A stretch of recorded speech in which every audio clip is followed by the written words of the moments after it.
Good morning students. आज हिंदी में हम पढ़ रहे हैं आरोह गद्य खंड में आत्मा का ताप का अगला भाग।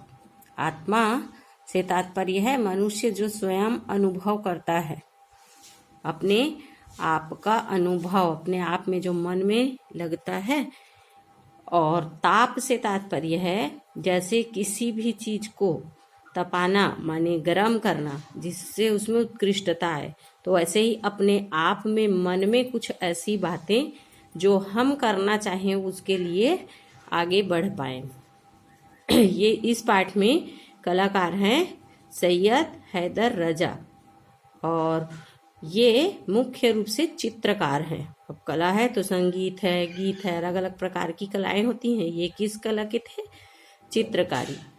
इसमें आरंभिक में उनका परिचय था कि नागपुर स्कूल की परीक्षा में प्रथम आए। पिताजी रिटायर हो गए, इसलिए उन्हें नौकरी करनी पड़ी।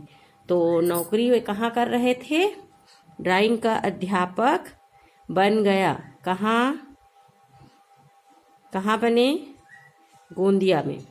और बाद में जे स्कूल ऑफ आर्ट्स में अध्ययन के लिए उनको ऑफर आया। बाद में मिला कि इनको छात्रवृत्ति मिलेगी और वे कला का अध्ययन यहाँ कर सकते हैं।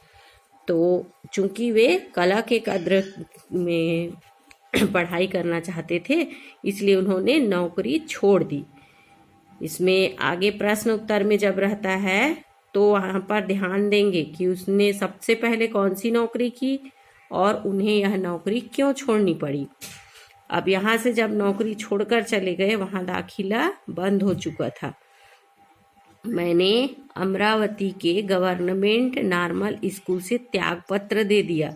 जब तक मैं बम्बई पहुंचा तब तक जे स्कूल में दाखिला बंद हो चुका था। दाखिला हो भी जाता, मान लो एडमिशन मिल भी जाता, तो उपस्थिति का प्रतिशत पूरा ना हो पाता। छात्रवृत्ति वापस ले ली गई, जो मिलने वाली थी स्कॉलरशिप अब उनको नहीं मिली। तो सरकार ने मुझे अकोला से ड्राइंग अध्यापक की नौकरी देने की पेशकश की कि फिर से यहाँ उन्हें नौकरी मिल जाएगी। अब शीर्षक की सार्थकता है। मैंने तय किया कि मैं लौटूंगा नहीं, माने जो कला के क्षेत्र में आगे बढ़ने का जो मैंने सोच लिया है, पीछे नहीं हटूंगा। बम्बई में ही अध्ययन करूंगा। बम्बई है, मुझे शहर पसंद आया, वातावरण पसंद आया, गैलरियां और शहरों में अपने पहले मित्र पसंद आए। ये विधा जो है, जैसे इसमें पहले हेडिंग दिया गया है आत्मा का ताप। जब किसी के बारे में कोई जीवनी को दूसरा लेखक लिखे तो वह कहलाता है जीवनी। जैसे हम पढ़ते हैं, लिखते हैं कि इसके बारे में लिखा गया है, लेखक ये है। और जब कोई स्वयं का लिखे तो वो कहलाती है आत्मकथा। तो वैसे ही आत्मकथात्मक शैली में लेखक कहते हैं मुझे वहाँ शहर पसंद आया, चूंकि कला में वे आगे बढ़ना चाहते थे। गैलरी से तात्पर्य है वह क्षेत्र जहाँ कला को स्थान दिया जाता है, उसके बारे में वहाँ सिखाया जाता है और वहाँ उसे महत्व दिया जाता है, ऐसा स्थान। शहरों में ब्लॉक स्टूडियो में डिजाइनर की नौकरी मिल गई। शहरों में अपने पहले मित्र पसंद आए, माने जो पहले वहाँ पर उनको मित्र मिले वे उन्हें अच्छे लगे। और भी अच्छी बात यह हुई कि मुझे एक्सप्रेस ब्लॉक स्टूडियो में डिजाइनर की नौकरी मिल गई। कौन सी नौकरी मिली? ये कला का जहाँ पर एक क्षेत्र था, उन्हें ब्लॉक स्टूडियो में डिजाइनर की नौकरी मिल गई। यह स्टूडियो फिरोज शाह मेहता रोड पर था। ये बम्बई का वर्णन है। एक बार फिर कड़ी मेहनत का दौर चला।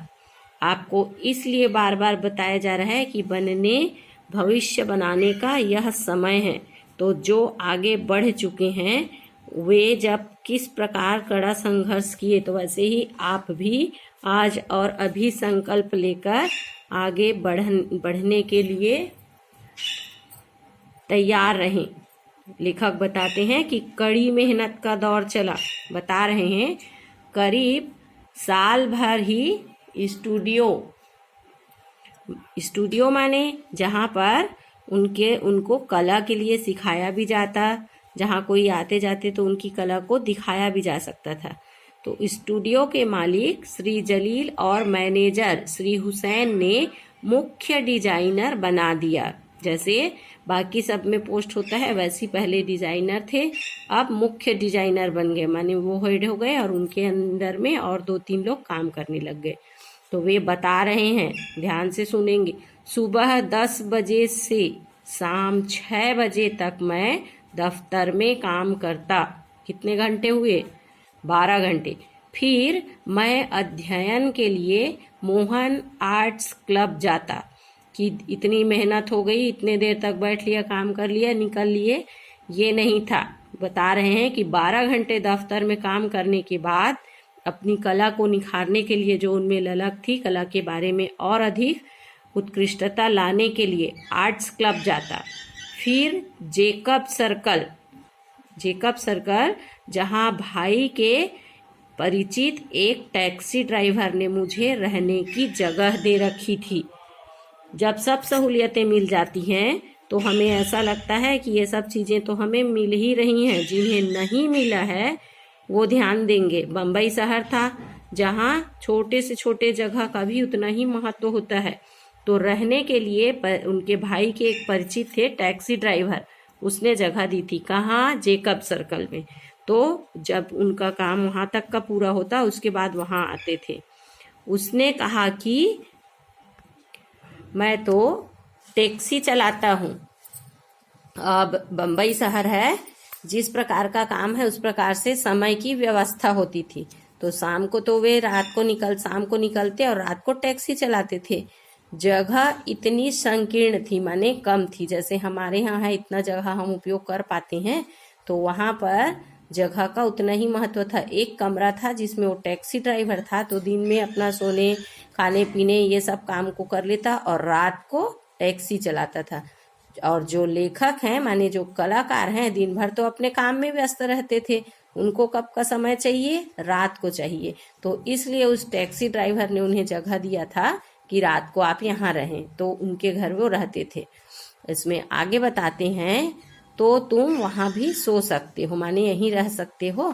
तो रात को कहाँ जाते थे? जेकब सर्कल सोने। वह दिन में कमरे पर लौटता, माने रात भर टैक्सी चलाने के बाद दिन में वह रहता था। और लेखक जो कलाकार हैं दिन भर अपना काम कर लेते और रात को यहाँ पर रहते। छोटा सा कमरा जेकब सर्कल 7 रास्ता में पहली मंजिल पर था। ये वहाँ की जो रहन सहन की व्यवस्था है उसके अंतर्गत। अब वहाँ की घटना का वर्णन करते हैं लेखक। बता रहे हैं, एक रात जब 9:30 बजे मैं कमरे पर पहुंचा। स्थिति ये है कि सुबह से निकले हुए थे। कितने बजे से कितने बजे? सुबह 10 बजे से शाम 6 बजे तक दफ्तर में काम किए। फिर अध्ययन के लिए मोहन आर्ट क्लब गए। वहां से सब अपना निपटने के बाद जब रात को कितने बजे वापस आए? लगभग 9 बजे। तो उन्हें यह पता चला, ध्यान देंगे, कमरे पर पहुंचा तो हमारे दरवाजे पर एक पुलिस वाला खड़ा था। अब एक तो कहीं भी रुकने की जगह नहीं, सुबह से लेकर दिन भर व्यस्त रहे और रात को ले दे के जो रहने की जगह मिली थी तो वहां पुलिस वाला खड़ा था। उसने कहा, तुम अंदर नहीं जा सकते, यहाँ हत्या की वारदात हुई है, किसी का मर्डर हुआ है। तो हम लोग कभी भी राजनीति या किसी भी तरह की संदिग्ध गतिविधियों में शामिल नहीं हुए। माने कभी इस प्रकार की चीज़ों के बारे में वे जानते भी नहीं थे, अपने आसपास भी इस प्रकार की चीज़ नहीं हुई थी। तो मेरी अक्ल गुम हो गई। अंडरलाइन करेंगे, अक्ल गुम हो जाना माने विस्मृत हो जाना कि अब क्या किया जाए। वो भी 9:30 बजे रात का समय है। 9 बजे जब मैं वापस आया 9:30 बज रहा है और 9:30 बजे रात का समय है। जो एक रात को रुकने के लिए कमरा था, वहाँ बात ये हुई है कि हत्या हुई है। अब आसपास जो भी हैं इस प्रकार की कार्यवाही होगी और हम तो कभी इस प्रकार की चीज को जानते ही नहीं है। अक्ल गुम हो गई, मैंने बिल्कुल होश उड़ गए कि अब क्या होगा। मैं तुरंत पुलिस स्टेशन जाकर कमिश्नर से मिला कि मैं अपनी बात उन्हें बता पाऊं, और उन्हें बताया कि मैं एक विद्यार्थी हूँ, माने मैं कला के लिए जो पढ़ाई करता हूँ, जेकब सर्कल में रहता हूँ। मेरे कमरे के बाहर पुलिस वाला खड़ा है और मुझे अंदर नहीं जाने दे रहा है।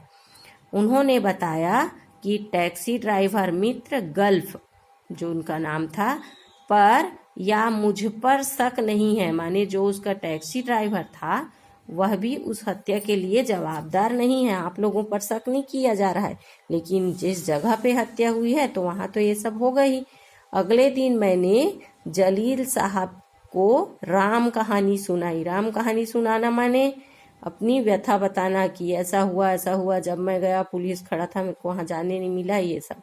इन्हें किसे बताया? जलील साहब को, माने जो उनके हेड थे। उन्होंने मुझे आर्ट डिपार्टमेंट में कमरा दिया। मैं फर्श पर सोते थे। जैसे आपको सारी सहूलियतें मिल रही है वैसा कुछ भी वहां पर नहीं था, कम से कम जगह मिल गई वही काफी था। वे मुझे रात 11-12 बजे तक गलियों के चित्र या तरह तरह की स्केच बनाते देखते, प्रैक्टिस जो करते रहते थे। कभी कभी वे कहते कि तुम देर तक काम करते रह जाते हो, सो जाओ। जो अपने आसपास होते हैं वे परिवेश में ध्यान देते हैं, उसी प्रकार वे कहते हैं कि बहुत रात हो जाती है, सो जाओ। कुछ महीने बाद उन्होंने मुझे बहुत शानदार ठिकाना देने की पेशकश दी। और वो जगह कौन सी थी? उनके चचेरे भाई के 6ठी मंजिल के फ्लैट का एक कमरा था, और जहां पर पलंग पड़े थे। जो जमीन में सोते थे तो उन्हें अब कम से कम इतनी सहूलियत मिल जाएगी।